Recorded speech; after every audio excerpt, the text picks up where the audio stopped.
Okay, so we'll get started now. And today we're looking at the 3 steps most managers don't know that actually enables your team to hit all their targets consistently and perform consistently at a high level. So let's jump in. But firstly, let's hear a little bit about me and how I came to be running this sort of a webinar.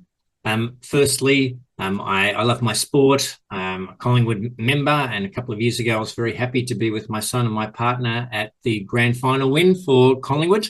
Didn't go so well last year, so we'll see how we go this season. I like keeping fit and occasionally do some fun runs and half marathons. So that's me struggling through one of them on the right there. And then in the middle, there's one of the many, many groups that I've facilitated for their leadership development. That's me on the left. And it really shows about me that my passion, my purpose at the moment is to focus on helping leaders be their best and therefore creating a much more positive community and positive world. So really find that when people have a great boss, a great leader, they're in a happy place. And if they don't have such a great leader, then it can be a very tough place for them and rather less happy.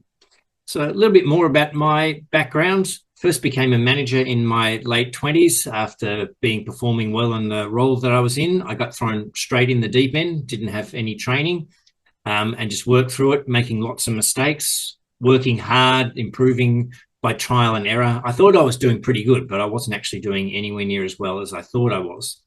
And so those long hours kept going for quite some time, but eventually I got some really good leadership training and some ongoing coaching. And then I improved more in less than a year than I had in the previous 7 years as a manager.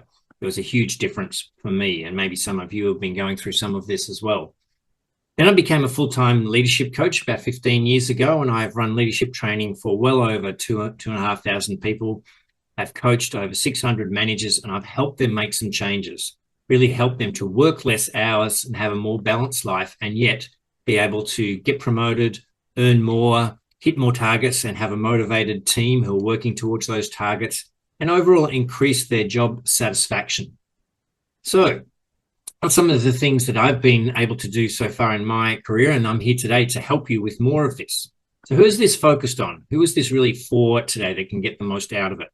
Well, it's for managers who want more time and better relationships with their loved ones. They want to be able to go on holidays without worrying about working or work or having work contact them on a regular basis. They want to have more time at nights and weekends for their own hobbies, for fun, for being able to keep physically and mentally and emotionally healthy instead of just working long hours. And they want to have more success achieved through your team, seeing your team grow and develop individually and as a group. And also to be able to have more opportunities for promotion. So you've got choices about what you want to do with your career and going forward, and just be overall more fulfilled at hitting targets at work, knowing that you can consistently sustain this level of performance. Now, it's not for everyone, this program, this webinar today. So if you love doing the work yourself or working long hours, you really don't want to be a leader, you don't want to manage people, or if everything's going perfectly for you as a manager, then this is probably not for you today. All right, so let's have a look at what's happening, what the research tells us about how managers are feeling and checking with how you're going. So managers are even less engaged than our average employee, and most employees are actually not engaged at all. So over 76% are disengaged to some extent, and that's even higher for managers. And their level of disengagement is higher than the average employee. So they're struggling. And one of the main reasons is because they feel like they're burning out. There's such a workload and pressure load on them. So over 70% of managers are experiencing ongoing work stress. And also over 80% of them feel like their organization could have done a lot more to set them up for success in their role. Many of them experience a version of what happened to me, thrown in the deep end to become the team leader or the manager. And that goes on for some time, because this is a story. This is often what happens when people become a manager. They were the best performer. They were the expert in the area. And then management rely on you to get it done, to use that expertise.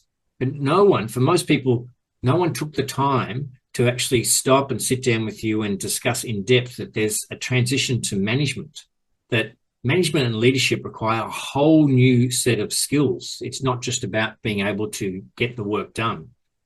And then most people don't get much support at all, let alone ongoing comprehensive training and support for up to 6 to 12 months or more. And were any of you expected to do some or most of your old role while you also took on the manager role? That is something that's certainly happening a lot more these days. So these, unfortunately, don't set you up for success, right? And what it means is that then you end up doing things the hard way as a manager. So you work hard in order to get things done, to keep things going with your team. You can often fall into the situation where you go, it's just easier or quicker for me to do it myself rather than getting the team to do it. You feel like you have to drive everything and check up and fix the things that aren't going well if they're going to get done to the standard that you want. You want to be able to develop each team member so they grow, but the hours and the days just disappear. And then the workload is continuing to grow and you have less time for your family and your friends, for yourself. And you really want to get that back. Trial and error, like happened for me, is the main method of leadership development, trying to figure it out each day as you're going along. And this, proves a stressful environment and is why so many managers talk about worrying about burnout.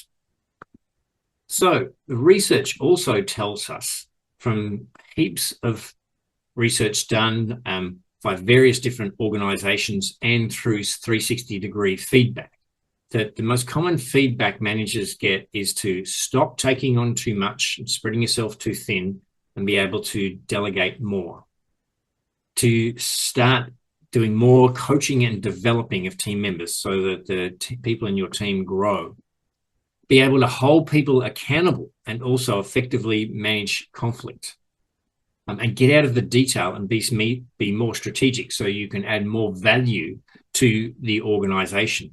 Okay, so these are so common through the research where we're looking at how managers are going and the 360-degree feedback that people do and we have in our programs. It's regularly what we see. And the reason we get into this situation is that most people believe, and it's also kind of implied by their organization, that you're good at something, take that same approach into being the manager and just do what you did before by getting things done, and you'll be an effective manager. And unfortunately, that's not how it works. You've got to change things significantly. So let's take a moment for you to reflect as we're going through this. How are you going? Right? Now, how are you performing now and over the last 6 to 12 months? If you're looking to average it out, where 1 out of 10 is poor performing, 10 out of 10, it's not perfect. The 10 out of 10 is you doing your best, like a personal best. That's how the highest level that you can perform, that you can definitely do it. So it's achievable, 10 out of 10. How are you going? Just take a moment to reflect and note that down. And we'll see what other people have said in just a moment, and you can compare to how that looks from your own point of view. How are you feeling about the hours you work per week? Okay, where 1 is way too many hours, 10 out of 10 is the perfect life balance for you and all under control, and you know that you can keep that balance going consistently and indefinitely. So how are you going with the hours that you work? Again, we can compare this with others shortly. And then the third element of this triangle is to what extent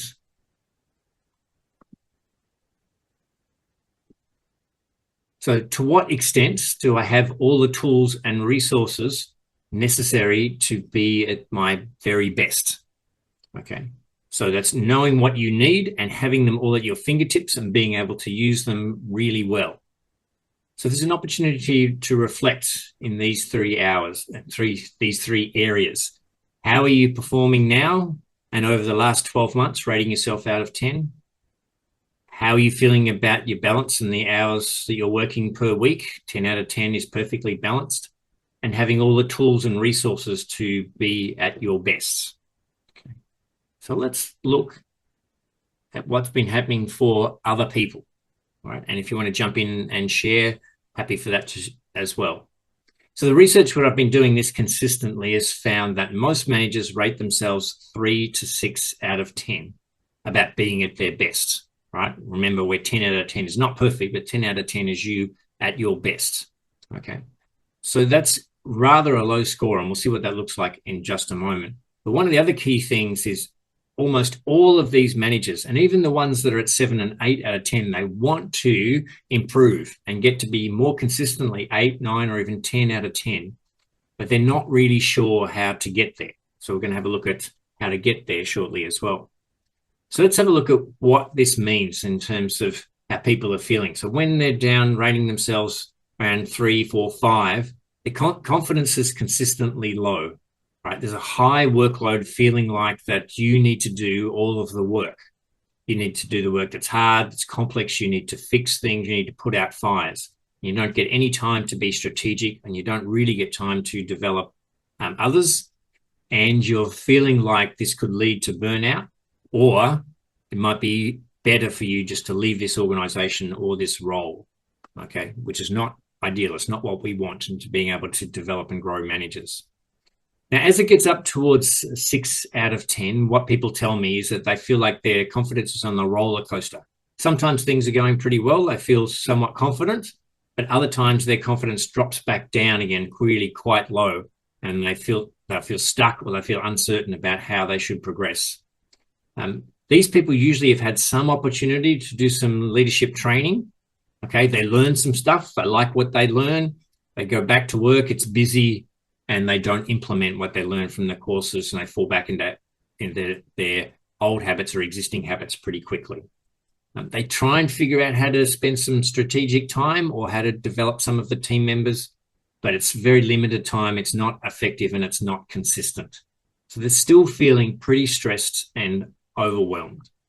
What we want, right, is for you to consistently being 8, 9, 10 out of 10, where you have consistently high confidence. That's rock solid, that you know how to engage and empower people and hold people accountable, which is a key part of what we're talking about soon. And that you're able to consistently add strategic value and be proactive and develop and grow your team. Okay. But interestingly enough, most people don't know how to get there. So what's happening for most managers? They're falling into the trap of saying it's easier to do it myself. When I do it, I know it'll be done right. But what does this mean? It means you're almost certainly sabotaging yourself and stopping yourself from being at your very best as a leader.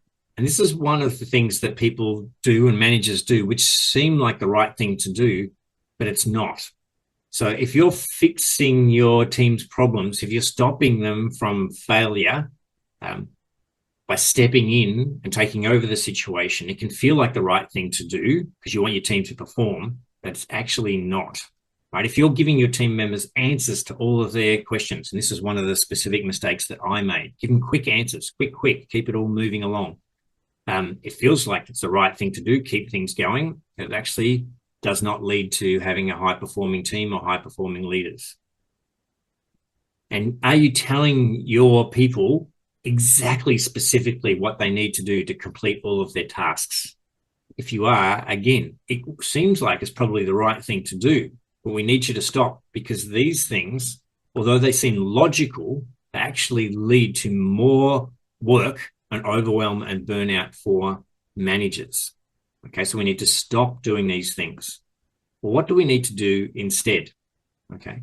So the first thing here is to start to think of your leadership development as a set of skills that you need to practice and improve. And they're leadership skills. Okay. They're not getting tasks done skills. They're not the areas of expertise that you have that where you know that you can do things at a certain quality level. It's about leadership, how you interact with people, how you manage the team, how you get the best out of people, how you think strategically. And the elements that go into that, like accountability, conflict, feedback, etc., that actually build the leadership skills. So it's about understanding those set of skills, and then it's about looking at it. It's just the same as learning something else like the guitar or dance or playing tennis, and what you would need to do to consistently improve and get to be good or very good or excellent in those areas. Okay, exactly the same for leadership. And if you think about it, if you were to try and say, I want to get better at the guitar or tennis, but just occasionally went out there to play tennis every now and again, and when you did, you just hit the ball with someone else trying to figure out how you might improve, is that going to be the most effective way for you to improve consistently? What do most people do that want to improve at tennis? They get themselves a tennis coach and they go along to lessons. And then they take what they've learned in the lessons and they practice that in between. And that's what we need to do from a leadership perspective. And that way that you can get to be significantly better as a leader and a manager in a shorter period of time. So let's look specifically at these critical steps, these key steps that most managers don't know, or they haven't really let it sink in, so they are implementing these steps. So first, let's look at three at a high level. First, what we need to do is create a team environment that is based on trust. So a really solid foundation of trust. And then from there, work to fully be able to empower your team. The second one is about getting clear on expectations and really clearly holding each team member accountable. So absolutely implementing a level of accountability on a consistent basis, which includes specific and effective feedback. And then provide ongoing support, coaching, and guidance to maintain that high level of motivation and performance from your team members. Okay. So while many managers have a concept that this could be something they could do, when I talk to managers specifically, most of them do not know exactly what to do to make this happen. So let's have a look at it in a little bit more detail at how we make this happen. So firstly, creating a team environment that's based on trust and empowerment. And if you think about it, if you stop and think about it, it makes sense. What we're talking about here is a leader working through so that they trust their team members, they really, really trust them, and all of the team members really trust the manager and leader. Now, if you think about if you don't have that really solid foundation of trust, what's going to happen? Well, firstly, the team members aren't going to fully engage with the manager. They're going to do sort of what's required, the base level, maybe not even that, okay, because they don't have that engagement and trust. And if we look at it the other way around, if the manager doesn't trust their team members, are they going to empower them fully? No, they're not. They're going to be checking on them, which could lead to micromanagement, or it just could lead to the manager doing more work to make sure that things get done because they're not fully trusting their team members. Now, most managers think that they're going about building trust. They truly want to build trust. Unfortunately, what we see across the board is that the employees don't agree. So employees, over 80% of employees say managers don't focus on building trust. They're so focused on getting things done, on tasks, on outcomes, that the employees, the team members, don't feel like that they're building trust. And in that busyness, in that work overload, most managers don't realize that there's actually a whole lot of behaviors that are chipping away at trust. Okay, so they're not shattering trust, but they're chipping away little bit by little bit. And one of the most consistent examples that I see is managers being late for cancelling or rescheduling one-on-one meetings that they have with their team. And I can understand the perspective. The managers tell me, I had to do that because something came up that was really important. I had to deal with it. But just remember, when something comes up that's really important, you're telling your team member that they're not important and something else is more important. So as soon as you're starting to cancel, reschedule, be late for one-on-ones more than twice, then you're chipping away at the trust. And that's just one of many dozens of examples of behaviors that managers are doing. So the flow on is that the employees don't feel trusted or empowered. So one of the key things that managers and leaders must do is identify what are the behaviors and interactions that build trust, and what are the ones that could be chipping away at breaking trust, and focus on building trust consistently over time in a two-way direction. Okay, so that you're trusted as the manager and you as the manager trust your team members. And this connects through to Google's recent research that shows that trust as a foundation was the number one factor associated with the highest performing teams across their organization and outside across 20,000 different people. All right, So now let's have a look at holding people accountable. And this is one of the things that where people talk about and managers go, yes, I know I've got to hold people accountable. And when we go into detail, they don't really know what that means and how they go about it. Okay. And often managers want to build relationships and be friendly and even focus a bit on the trust. And then they can find it hard to deal with holding people accountable. So what we need to do here is get really clear on expectations and specifics. So you know exactly, and your team member and team members know exactly what's required in terms of key behaviors, not every behavior, but key behaviors and specific measurable targets. And it's a two-way discussion.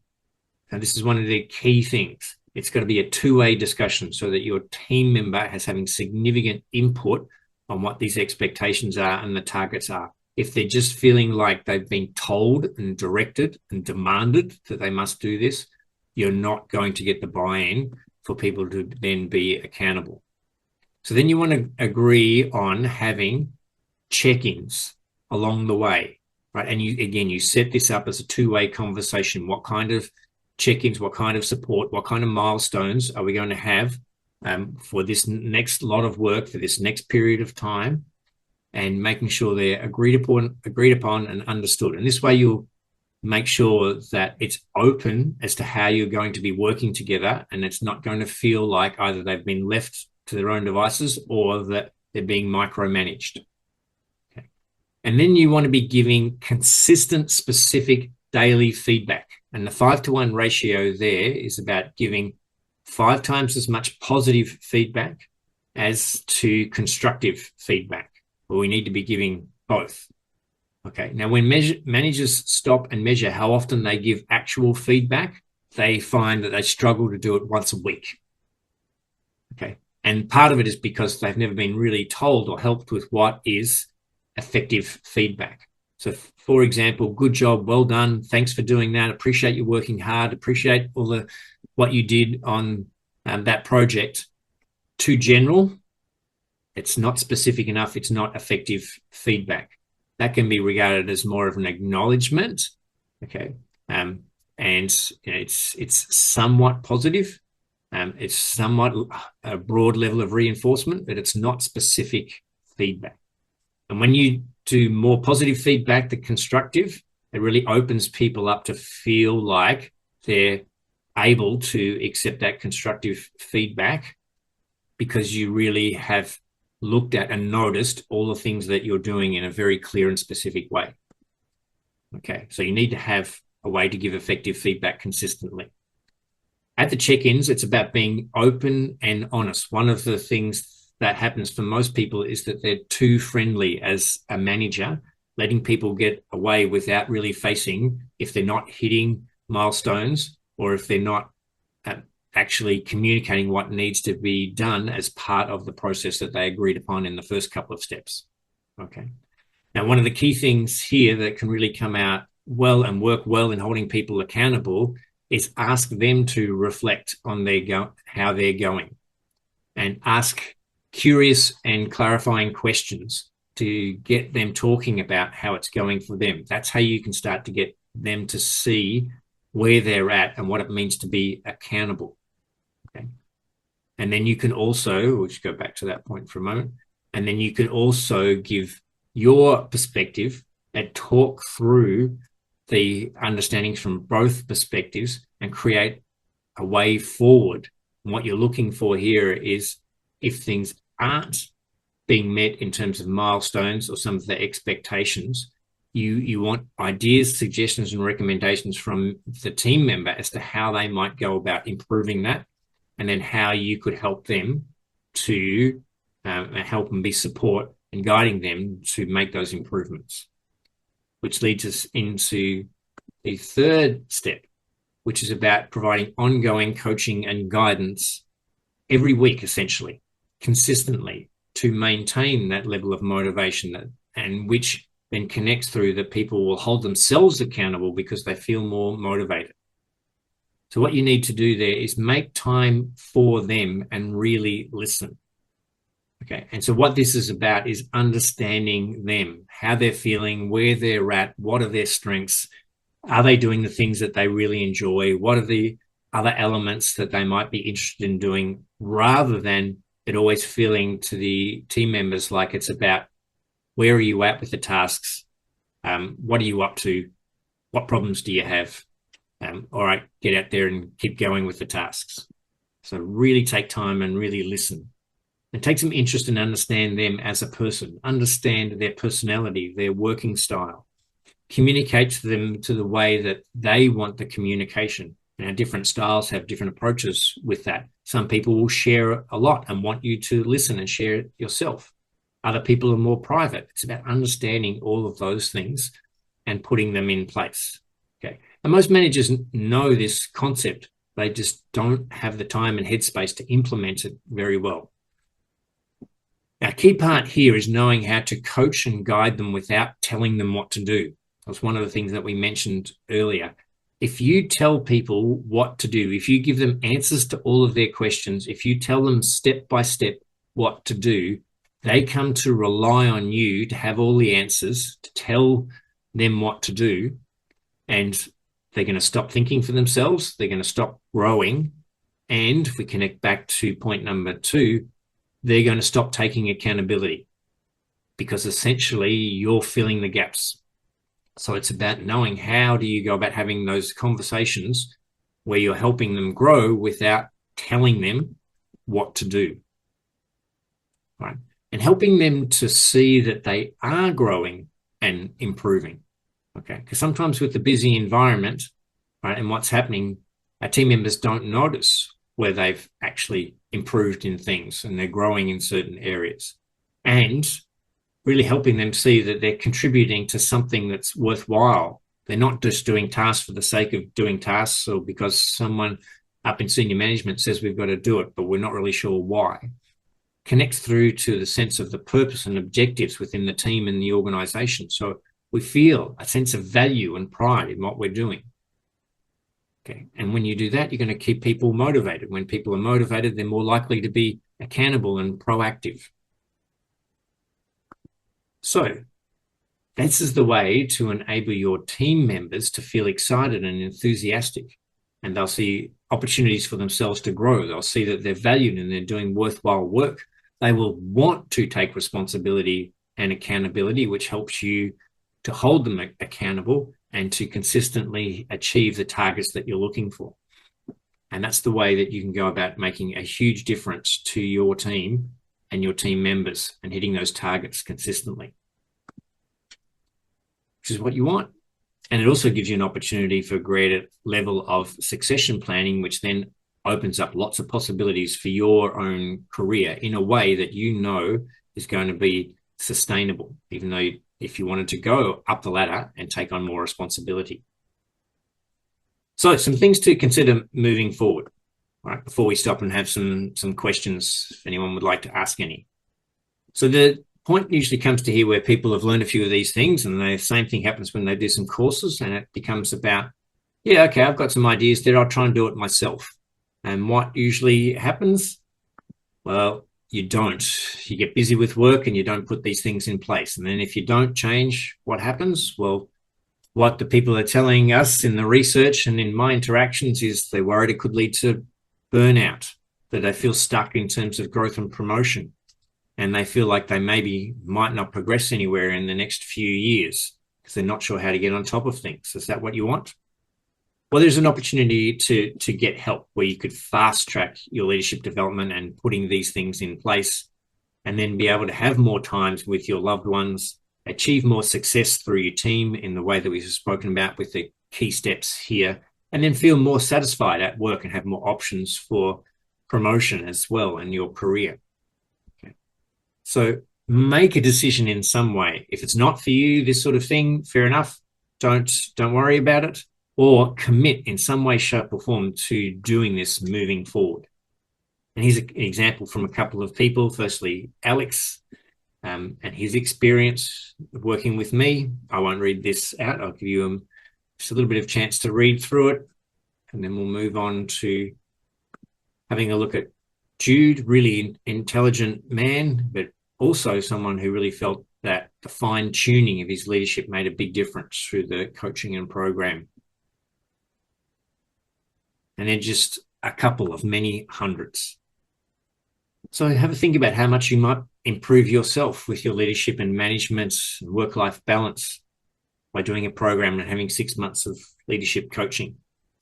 Now, this is really what the program I have. I'll just tell you very briefly a couple of things, and then you might, if you're interested, we can follow up and find out more information. But instead of just doing the standard type of course, you pay up front, you hope it's what you want, you hope you can implement it.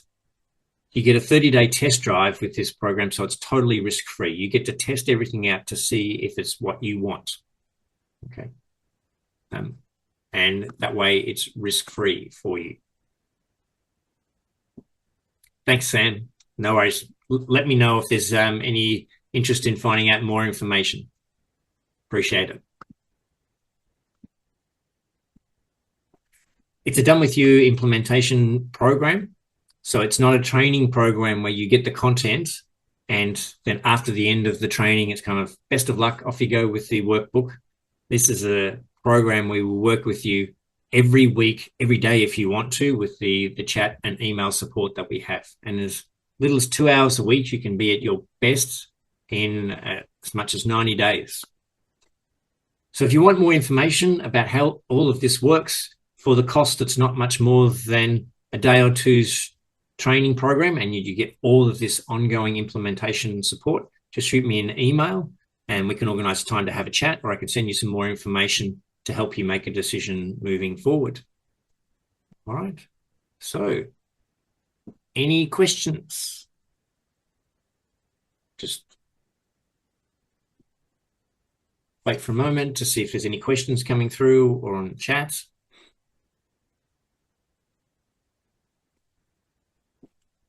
Okay, well, I think that we've had all of the questions answered, so we'll wrap it up there.